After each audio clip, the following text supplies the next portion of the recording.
Hey guys, what's going on? So, I don't know if you agree with me on this, but I always found that Nintendo is quite a weird, mysterious company compared to companies like Microsoft and Sony.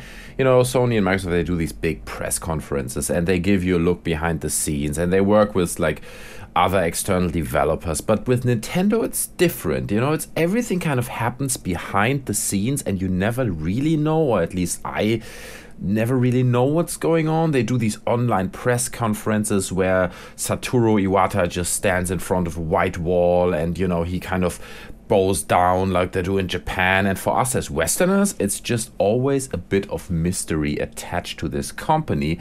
So it is even more interesting when someone who was behind the scenes at the company like Nintendo speaks out how everything works behind the scenes. And that has happened last Wednesday. Dan Adelman, who used to be an executive, he used to be a manager for Nintendo USA, gave an interview to Drumble.com. I'm going to link that down in the description so you can read it for yourself. And in that, he talks about his history with the company. He criticizes a lot of things. Now, he is quite famous for criticizing Nintendo. He left the company in 2014 in August, but even before he left Nintendo, he regularly expressed his unhappiness with Nintendo's politics, the company structures, and the method of management and everything. He replied positively to people on Twitter who criticized the company. And quite often he actually criticized the company himself. So that went so far that Nintendo actually at times considered to give him a dedicated PR spokesperson who takes over his Twitter account so he doesn't have to speak by himself anymore, because that was not something Nintendo really wanted. He was not allowed to give interviews anymore. And all these things happened while he was still employed with the company, which is quite weird. Now, like I said, last year, August, he quit. He left Nintendo, and now in an interview with Drumble.com, he is still ranting against his ex-employer. He says things like, for instance, that the company structures are way too traditional, creative processes are way too time-consuming and inefficient. Every decision has to go through a long chain of management. Everyone in that chain has the right to question decisions, but nobody has actually the power to make a decision. So you can imagine how a chain like that gets really, really messy and you don't get a lot of things done. In the end, often ideas just get discarded because people don't understand them. So they are presented in a certain way, people don't get it, and then they are kind of thrown off the table. And even Satoru Iwata had to justify and pitch his ideas to lower managers and get them approved. He continues to say that if an idea doesn't come from the top at Nintendo, from the top management ranks, it is quite unlikely to make it to the market, and obviously that makes it very, very hard for innovation to happen. Nintendo doesn't realize the importance of online gaming, account system, and social aspects of games. In his opinion, the decision makers at Nintendo are still in the age of NES and Super NES, at least in their mind. So these are quite harsh words towards the company, but however, it is interesting to get a look behind the scenes. He also confirmed things that I think all of us already agreed on. For instance, he called the name Wii U abysmal. He said it did a lot of damage to the brand. But what's actually really interesting about all this is how Adelman justifies why the structures in this company are still so ancient in a way.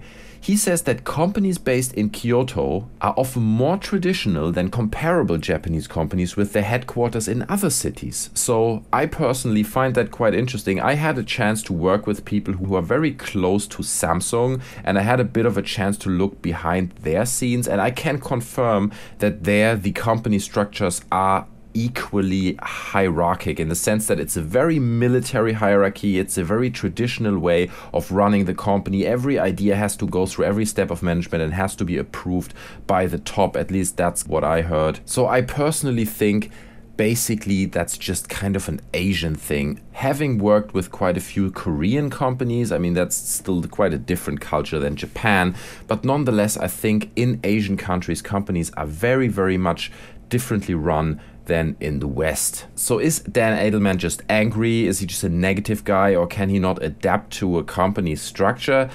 In an interview with Kotaku a while ago, he said, "I absolutely did try to fight internally to change whatever I could," and I believe that. I think as a Westerner, it's very, very difficult to even break open the smallest things in Asian companies that are run with a traditional approach like Nintendo. So I can imagine that he just had a very, very hard time adapting and kind of trying to find his place and make things better at that company. And ultimately, last summer, I think he just kind of gave up on it.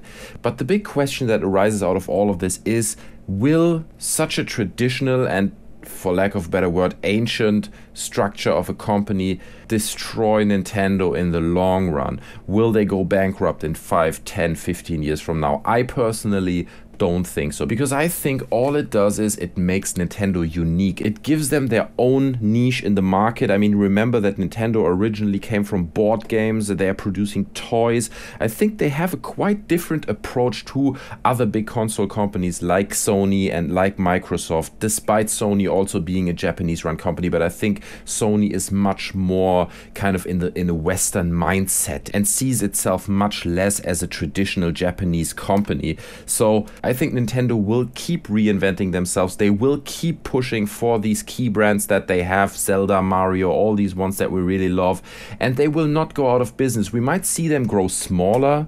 They might lose a bit of business, but that doesn't mean they go bankrupt. I think they're just serving a very specific niche of gamers out there that really love them, and that is not going to change, at least not in the foreseeable future. So even they don't turn around the amount of games and the amount of consoles and hardware that other companies do, like Microsoft and Sony, I think maybe they're not even trying that. I think it's much more important for them to sit in their own little niche and serve their type of players and maintain the brands that they have. And when it comes to Dan Adelman, I just think for him it was very hard to adapt to a structure like that as a Westerner, as it probably would be for most of us. Anyway, guys, these are my thoughts. Leave me your thoughts in the comment section below. If you enjoyed the video, please leave me a like. If you want to see more, you can subscribe to my channel. Otherwise, stay tuned, take care, and I'll see you next time. I'm out. Bye.